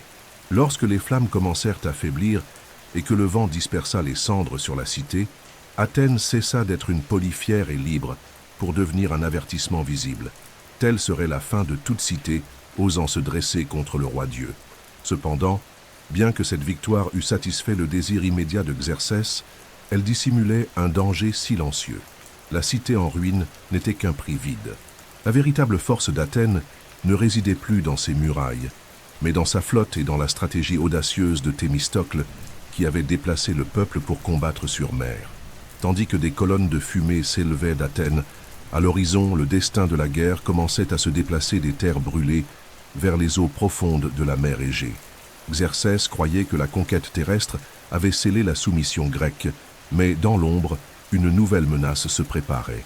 La prise d'Athènes fut donc un triomphe immédiat, un spectacle de puissance qui résonna dans tout le monde antique, mais elle planta en même temps la graine de la prochaine grande bataille. La cité réduite en cendres semblait être la preuve ultime que rien ne pouvait arrêter la marche perse. Pourtant, la guerre était loin d'être terminée. Car si, sur terre, les Grecs avaient été contraints de reculer, en mer l'équilibre des forces serait différent, et l'arrogance de Xerxès allait bientôt rencontrer un nouveau défi qui mettrait à l'épreuve tout son empire. Après avoir vu Athènes en flammes et contemplé les ruines fumantes qui semblaient sceller l'humiliation finale des Grecs, Xerxès croyait être à un pas de transformer toute la Grèce en partie de son empire. Cependant, tandis que les cendres de la cité étaient emportées par le vent, le véritable esprit des Athéniens s'était déplacé vers la mer. La flotte grecque, sous la direction astucieuse de Thémistocle, s'était rassemblée dans les eaux étroites, proches de l'île de Salamine, se préparant à un affrontement décisif. Et c'est là, non pas sur la terre ferme, que se déciderait l'avenir de la guerre. Xerxès, confiant après sa victoire sur terre, allait affronter une bataille dans un terrain qu'il ne maîtrisait pas, la mer étroite, semée de rochers traîtres et où le nombre écrasant ne garantissait pas la victoire. La flotte perse était gigantesque, composée de centaines de navires construits dans différentes régions de l'Empire. Navires phéniciens, égyptiens, ioniens et d'autres encore, chacun apportant sa propre technique et son style de combat. Ensemble, ils formaient un mur de bois qui s'étendait à perte de vue. Xerxès croyait que cette force navale, aussi immense que son armée terrestre, serait capable d'écraser sans effort toute résistance grecque. La stratégie paraissait simple, acculer les Grecs dans le détroit et les anéantir en une seule fois. Pour démontrer sa confiance, le roi Dieu fit dresser un trône doré sur une hauteur de la côte, d'où il observerait lui-même ce qu'il pensait être un nouveau triomphe. Mais le plan de Thémistocle était audacieux. Connaissant l'orgueil et la précipitation de Xerxès, il fit courir des rumeurs selon lesquelles les Grecs étaient divisés et que beaucoup envisageaient d'abandonner le combat pour fuir. Le message parvint aux Perses comme une occasion en or. Xerxès, persuadé que la victoire serait facile et rapide, ordonna que sa flotte bloquât toutes les issues pendant la nuit, croyant ainsi empêcher toute tentative de fuite. Ce qu'il ne comprit pas, c'est qu'il tombait exactement dans le piège tendu. À l'aube, les navires perses se trouvaient à l'intérieur du détroit de Salamine, un endroit étroit où ils ne pouvaient s'étendre et où leur supériorité numérique se transforma en désordre. Lorsque les premiers rayons du soleil illuminèrent les eaux, la flotte grecque avança en formation disciplinée. Les embarcations grecques étaient plus petites et plus agiles, conçues pour naviguer dans des eaux resserrées et percuter de plein fouet l'ennemi, utilisant leurs proues renforcées pour éventrer les navires adverses. Le choc fut brutal. Les galères perses, plus grandes et plus nombreuses, commencèrent à se gêner mutuellement, bloquant leurs propres manœuvres. Les vents du matin et les courants locaux compliquèrent encore davantage la navigation des Perses.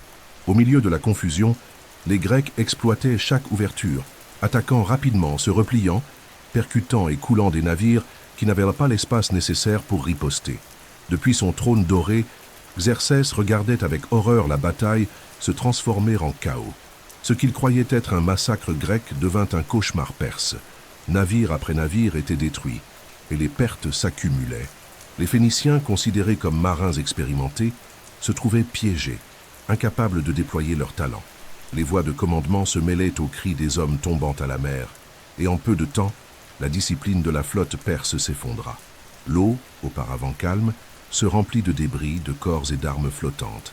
La bataille navale de Salamine fut, plus qu'un simple affrontement militaire, une leçon de stratégie et d'ingéniosité.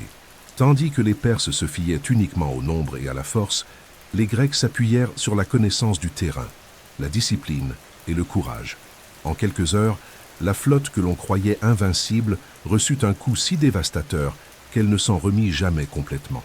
L'orgueil de Xerxès fut atteint de manière irréparable, et sa campagne commença à se transformer en cauchemar logistique.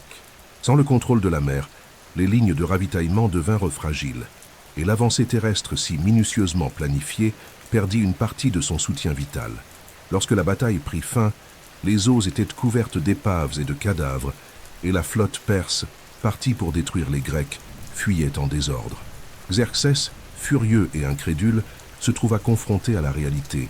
La Grèce ne serait pas conquise uniquement par le poids de son armée. La guerre, qui semblait tranchée après la chute d'Athènes, devenait incertaine. La destruction de sa flotte à Salamine obligea le roi Dieu à prendre une décision difficile. Rester en territoire hostile, avec des approvisionnements de plus en plus précaires, ou se replier pour réorganiser ses forces. Et ainsi, face à ce qu'il n'avait jamais prévu, Xerxès goûta pour la première fois à l'amertume de la défaite. La bataille navale de Salamine fut un tournant de l'histoire.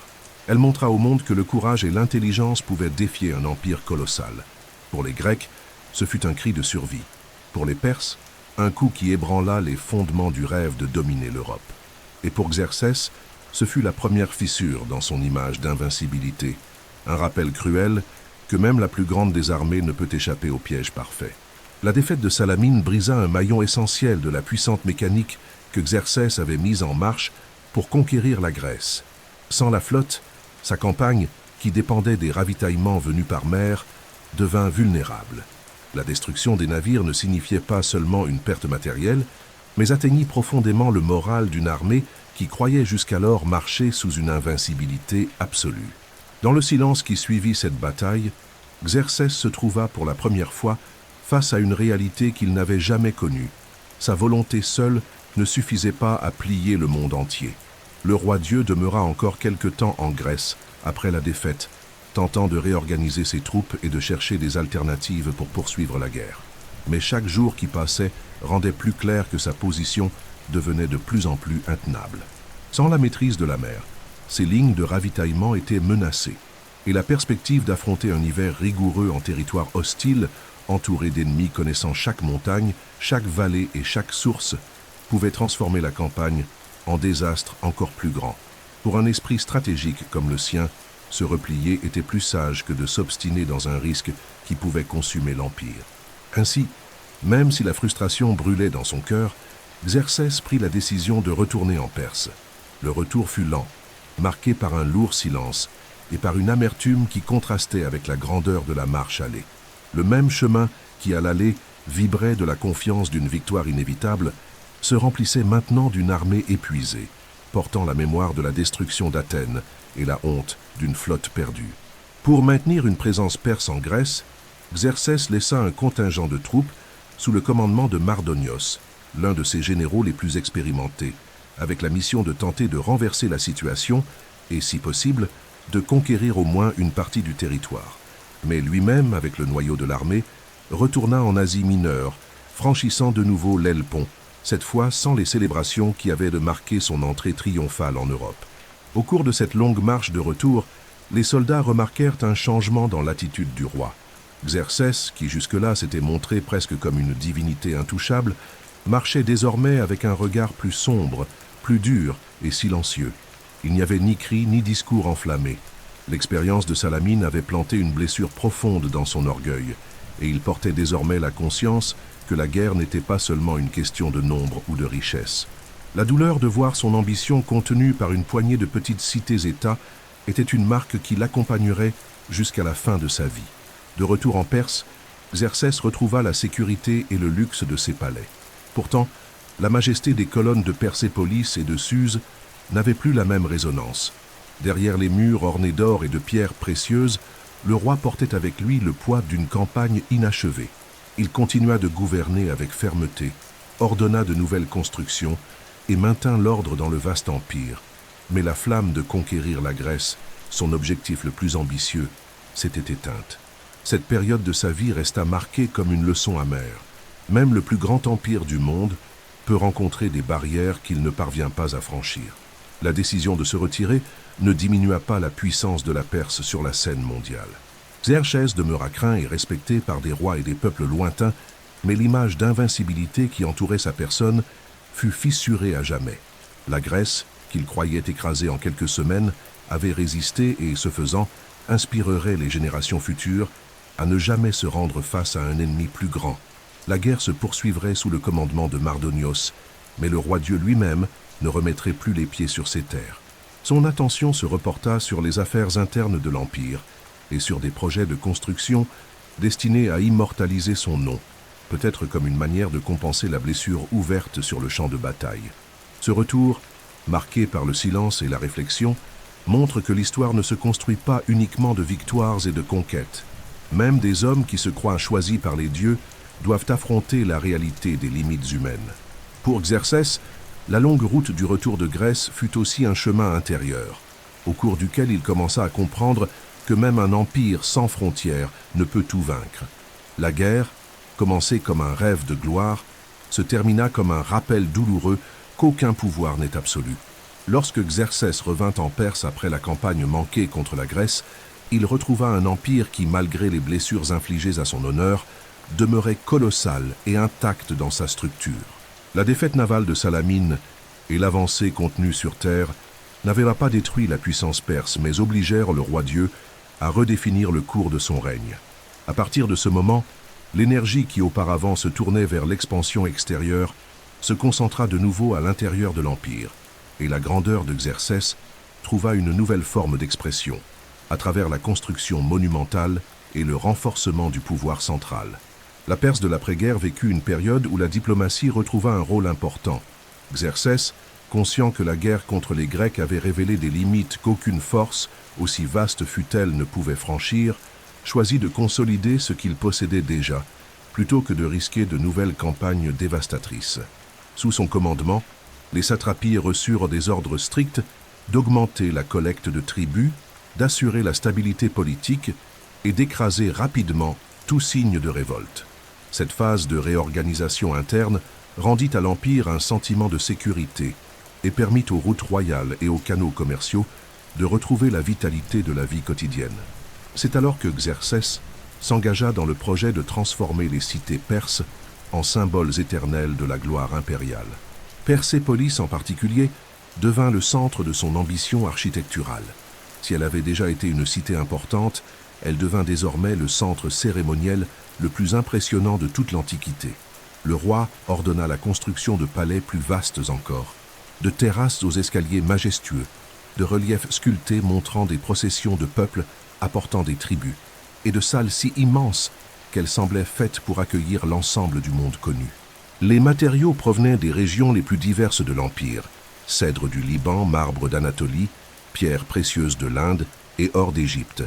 Le résultat était un spectacle visuel qui faisait comprendre à tout visiteur, sans qu'un mot ne fût nécessaire, la grandeur du roi des rois. Durant cette période, Xerxès encouragea aussi les travaux d'infrastructure. Canaux approfondis, digues construites et routes réparées, garantissant que même les recoins les plus éloignés de l'Empire demeurassent reliés. Cette efficacité administrative maintenait la machine impériale en fonctionnement précis, assurant que les marchés restassent approvisionnés et que la richesse continua de circuler vers les principales cités. Le commerce, stimulé par la stabilité, prospéra de nouveau, apportant épices, tissus, métaux et savoirs venus de contrées lointaines. La Perse, même après une défaite, restait un centre vital d'échange et d'innovation. Pourtant, malgré cette reconstruction interne, le traumatisme de la guerre contre les Grecs demeurait vif. Xerxès n'oublia jamais l'audace de ces petites cités-États et l'humiliation qu'il avait subie face à elles.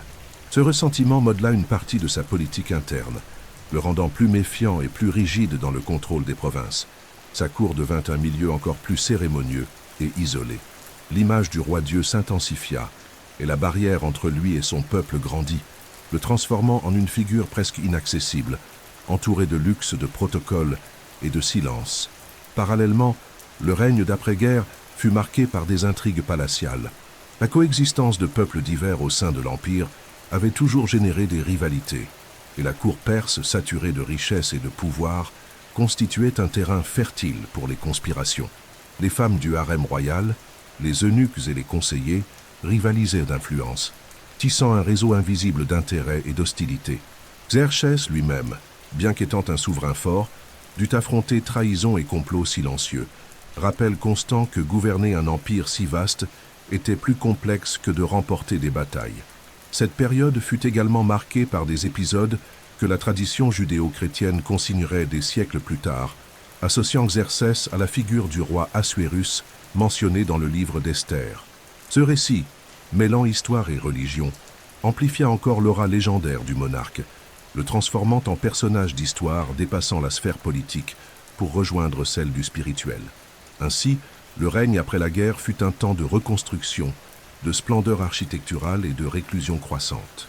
Si, dans sa jeunesse, Xerxès avait rêvé de dominer le monde, la maturité l'amena à se tourner vers l'intérieur et à chercher à immortaliser son image par des pierres, des inscriptions et des symboles destinés à défier le temps. Son ambition, blessé par l'échec en Grèce, trouva une autre voie vers l'éternité, la gloire des cités qui, aujourd'hui encore, subsistent comme témoins silencieux de la puissance qui domina jadis le monde antique. Au cœur de l'Empire perse, loin des batailles et de la poussière des champs de guerre, la vie à la cour de Xerxès suivait un rythme mêlant luxe inégalé, rituels stricts et intrigues silencieuses. C'était à l'intérieur des murs de cités comme Persépolis, Suse et Babylone que se jouait un spectacle d'opulence et de pouvoir, soigneusement orchestré pour renforcer l'image du roi des rois comme un être presque divin. Chaque geste, chaque cérémonie et chaque détail de la vie quotidienne au palais était pensé pour maintenir l'équilibre d'une machine politique aussi sophistiquée que l'Empire lui-même. Les palais de Xerxès étaient de véritables mondes à part, édifiés sur de vastes terrasses surélevées avec des colonnes qui semblaient toucher le ciel et des murs couverts de reliefs. Ils incarnaient la gloire de l'Empire gravée dans la pierre. Dès qu'un visiteur franchissait ces espaces, il était immédiatement enveloppé par une atmosphère où le luxe se manifestait partout. Tapis de laine fine venus de Babylone, tentures brodées de fils d'or, meubles incrustés de pierres précieuses et vaisselles d'argent et d'or servant aux banquets. Les couloirs étaient parfumés par des épices et des encens venus d'Inde et d'Arabie, tandis que des musiciens jouaient doucement pour créer une ambiance de grandeur continue. Le harem royal était une partie essentielle de cet univers, un espace rassemblant des femmes venues de toutes les parties de l'Empire. Il comprenait des princesses de peuples conquis, des jeunes choisis pour leur beauté, des filles de nobles offertes dans le cadre d'alliances politiques et des servantes de haute formation. Mais contrairement à l'image courante, ce harem n'était pas seulement un lieu de plaisir. Il constituait aussi un centre de pouvoir silencieux. Les femmes les plus influentes y exerçaient une grande autorité sur les conseils internes du roi, et certaines d'entre elles devinrent des figures politiques si importantes que leurs avis pouvaient infléchir les décisions. Protégé par des eunuques entièrement voués à sa sécurité, le harem fonctionnait comme un second cœur de la cour, où les secrets circulaient comme une monnaie aussi précieuse que l'or. La cour était également une scène d'intrigue constante. Nobles, généraux et hauts fonctionnaires de l'Empire rivalisaient pour obtenir la faveur du roi dans un jeu délicat, où le moindre faux pas pouvait signifier la perte de privilèges ou même de la vie. L'étiquette était sévère. Nul ne pouvait approcher Xerxès sans être annoncé. Nul ne pouvait lui parler sans y être autorisé, et aucun regard ne pouvait croiser le sien sans une révérence appropriée. Ces protocoles n'étaient pas seulement des signes de respect, mais aussi une manière de renforcer la distance entre le roi-dieu et les hommes ordinaires. Chaque audience devenait une cérémonie, un théâtre de pouvoir rappelant que, même au milieu de ses alliés, Xerxès restait intouchable. Les banquets étaient sans doute les moments les plus impressionnants de la vie palatiale. Organisés dans de vastes salles, avec des tables basses et des coussins luxueux, ils rassemblaient des invités venus de toutes les parties de l'Empire. Des serviteurs apportaient des plats de viande assaisonnés d'épices rares, de poissons frais, de pain, de fruits secs, de miel et de vin fin provenant de Lydie et de Phénicie. Entre deux services, des musiciens et des danseurs se produisaient, tandis que des poètes récitaient des récits de gloire passée, transformant chaque banquet en une célébration du pouvoir perse. Ces fêtes n'étaient pourtant pas de simples instants de plaisir. Elles étaient soigneusement utilisées pour renforcer des alliances, sceller des pactes et démontrer la richesse incomparable de l'Empire. Au-delà de l'éclat, un rigorisme religieux constant marquait la vie de cour. À intervalles réguliers, des prêtres zoroastriens conduisaient des rituels dans des salles réservées, maintenant le feu sacré allumé et entonnant des prières, rappelant à tous qu'au-dessus de la richesse et du pouvoir se trouvait la responsabilité du roi de protéger l'ordre cosmique.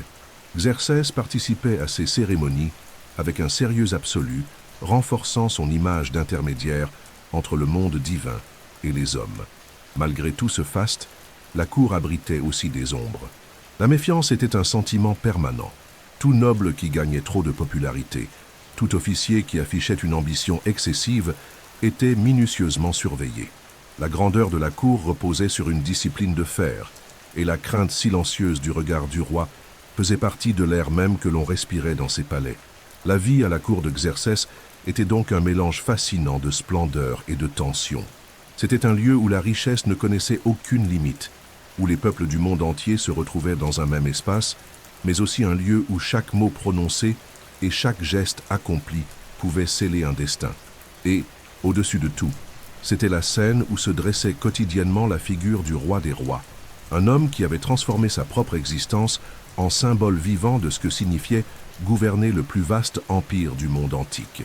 Parmi les épisodes les plus curieux et fascinants liés au règne de Xerxès, figure celui qui, des siècles plus tard, serait immortalisé dans l'un des textes les plus connus de la tradition judéo-chrétienne, l'histoire d'Esther, racontée dans la Bible dans le livre qui porte son nom. Ce récit mêle politique, foi et destin, et nous offre un regard différent sur la cour du roi Dieu. Bien que les historiens discutent des détails exacts et de la fidélité absolue des événements, l'histoire d'Esther illustre comment, derrière les murailles du palais perse, le pouvoir ne s'exerçait pas seulement par les armes et les lois, mais aussi par les personnes qui parvenaient à s'approcher du trône. Selon la tradition, Esther était une jeune juive orpheline qui vivait dans la ville de Suse, l'une des capitales de l'Empire perse. Élevée par son cousin Mardochée, elle aurait été conduite au palais royal après un décret qui rassemblait les plus belles femmes de toutes les provinces afin de choisir une nouvelle reine pour le roi Assuérus, nom sous lequel Xerxès est fréquemment identifié dans ce récit. La reine précédente, Vashti, aurait été déposée après avoir désobéi à un ordre royal lors d'un banquet, et le palais cherchait une remplaçante digne de la fonction. Esther, grâce à sa beauté et à sa grâce, fut choisie parmi toutes les candidates, conquérant l'attention et l'affection du roi. Dans les fastueux couloirs de Suse, Esther, désormais reine, garda secrète son origine juive, suivant le conseil de Mardochée. Pendant ce temps, un homme puissant de la cour, Aman, accéda à une position de premier plan, gagnant la confiance du roi. Poussé par l'orgueil et la rancune, Aman entreprit de persécuter les Juifs de l'Empire, élaborant un décret qui permettrait leur anéantissement en un seul jour. La conspiration semblait imparable, car Aman obtint l'approbation de Xerxès lui-même pour sceller l'ordre avec le sceau royal. Ainsi, la menace ne pesait pas seulement sur Esther et sa famille, mais sur tout le peuple juif dispersé dans les satrapies perses. C'est alors qu'Esther accomplit l'un des actes les plus courageux jamais rapportés dans la tradition biblique. Bien qu'elle sût que s'approcher du roi sans y être conviée pouvait signifier la mort, elle se présenta devant le trône et, avec des paroles calculées et empreintes de sagesse, révéla son origine et dénonça le plan d'Aman. Le roi, surpris et furieux d'avoir été manipulé, renversa la situation, sauvant les Juifs et punissant le conspirateur. Cet épisode fit d'Esther non seulement une reine, mais aussi une héroïne pour son peuple, symbole de courage et de foi, et de lui naquit la fête de Pourim, célébrée encore aujourd'hui. Au-delà de la tradition religieuse, cet épisode révèle des aspects importants sur la cour perse et le règne de Xerxès. Il montre la complexité des relations internes au palais, où les intrigues pouvaient se transformer en décrets mortels, et où, en même temps, l'influence d'une seule personne, même en position apparemment fragile, pouvait changer le destin de milliers d'êtres. Il montre également une facette humaine de Xerxès, capable d'écouter et de modifier ses décisions face à une révélation juste, même entouré d'un système qui le plaçait au-dessus de tous. Qu'il soit mythe ou histoire, le récit d'Esther laissa des marques profondes dans la mémoire du monde antique. Il montre que, derrière les colonnes dorées du pouvoir, Le destin des empires pouvait basculer non seulement par les batailles, mais aussi par des gestes de courage accomplis dans le silence des salles de la cour. Pour beaucoup, cet épisode constitue l'une des clés permettant de comprendre que le règne de Xerxès ne se limita pas à la guerre et à la construction, mais fut aussi profondément lié aux histoires et aux cultures des peuples qu'il gouvernait. Au fil des années, la figure de Xerxès, qui au début de son règne paraissait inatteignable, commença à être lentement corrodée par ses propres excès de pouvoir et par les défis internes surgissant comme des fissures dans le marbre poli de ses palais. À partir du moment où la campagne de Grèce échoua et qu'il revint au cœur de l'Empire, quelque chose changea dans son attitude. L'homme qui autrefois regardait le monde comme un territoire à conquérir se mit à contempler en lui-même le poids du trône et les menaces invisibles qui s'accumulaient dans son ombre. La gloire d'antan laissa place à une période marquée par la suspicion, l'isolement et l'érosion lente d'une autorité qui, bien qu'encore absolue, n'avait plus la même force qu'à ses débuts. L'Empire perse restait vaste et puissant, mais l'énergie expansive qui l'avait caractérisé sous Cyrus, Cambyse et Darius fut remplacée par un gouvernement plus statique, soucieux de conserver ce qui avait été acquis plutôt que de chercher de nouveaux horizons. Cet immobilisme fit que, peu à peu, les tensions internes commencèrent à se multiplier. Des satrapies importantes se mirent à agir avec une autonomie croissante, certaines testant les limites de la patience du roi. Des rébellions ponctuelles éclataient aux confins de l'Empire, réprimées avec violence, mais révélant aussi que l'autorité centrale n'inspirait plus la même crainte. Pour gérer ces situations, Xerxès renforça encore la rigueur de sa surveillance, instaurant un climat de suspicion constante. À l'intérieur du palais, la décadence prit une forme plus subtile et plus dangereuse, l'intrigue. Le luxe, autrefois symbole de grandeur, se transforma en un environnement où chaque couloir cachait des luttes silencieuses pour le pouvoir. Le harem, les eunuques, les conseillers et les généraux rivalisaient pour obtenir l'attention du roi, et le moindre faux pas pouvait signifier la fin. Xerxès, conscient de ce poison silencieux, s'isola davantage derrière des protocoles toujours plus stricts, jusqu'à devenir une figure distante, inaccessible, dont la présence suscitait plus de crainte que de véritable révérence. La vie de cour, autrefois scène de banquets et de célébrations fastueuses, devint un décor de tensions permanentes. Pendant ce temps, le roi lui-même, qui autrefois gouvernait avec ambition et audace, s'enfonça dans la routine du pouvoir absolu. Éloigné des campagnes militaires et entouré uniquement d'adulation, il se consacra davantage aux plaisirs de la cour qu'aux affaires de l'Empire. Les constructions monumentales qu'il continua de financer à Persépolis et à Suse demeuraient grandioses, mais elles portaient aussi le poids d'une fuite. Elles étaient des tentatives d'immortaliser sa gloire face à la certitude que la flamme de ses victoires s'éteignait lentement. Cette décadence morale et politique s'accompagna d'un accroissement du ressentiment des classes militaires et administratives. Nombre de généraux qui l'avaient suivi jusqu'en Grèce n'acceptèrent jamais son retour comme une décision sage, l'interprétant comme de la lâcheté ou de la faiblesse. Ces hommes, essentiels au maintien de la machine impériale, en vinrent à juger avec sévérité les longues périodes que le roi passait dans ses palais, entouré de luxe et éloigné de la réalité des frontières. Le roi-dieu, qui autrefois incarnait la force absolue, se transforma en un souverain vulnérable à ses propres erreurs humaines. Orgueil blessé, paranoïa et confiance excessive dans son intouchabilité. Et c'est dans cet environnement où l'éclat des salles commençait à masquer des ombres menaçantes que se prépara le cadre du dénouement tragique de sa vie. Car comme dans bien des empires, la menace la plus mortelle ne viendrait pas des frontières lointaines, ni des ennemis déclarés, mais de l'intérieur même des murs qu'il croyait imprenables. La vie de Xerxès, marquée par la gloire et par un pouvoir qui semblait sans limite, s'acheva de manière abrupte et silencieuse, non pas sur un champ de bataille face à des armées rivales, mais dans les couloirs feutrés du palais qu'il croyait inviolables. Lorsque le poids des années et des défaites commença à s'accumuler, le roi-dieu se retrouva de plus en plus isolé, entouré d'ennemis invisibles. La cour, qui autrefois vibrait au rythme de la pompe des grandes victoires, s'était transformée en un terrain miné d'ambition et de conspiration.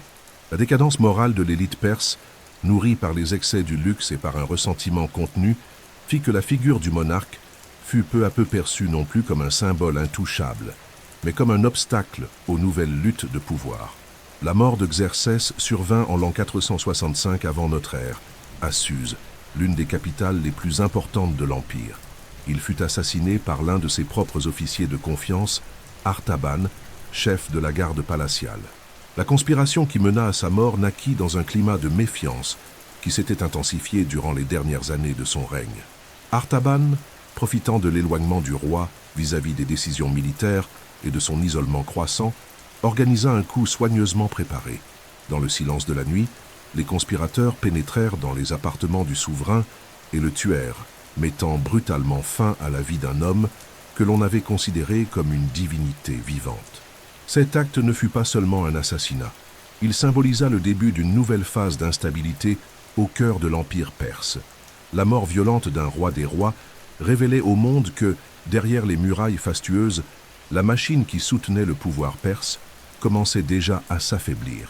Artaban tenta, durant une brève période, d'assumer la régence en manipulant le jeune prince Artaxerxès, fils de Xerxès, mais la conspiration se désagrégea rapidement dans un flot d'accusations, de luttes internes et de représailles sanglantes.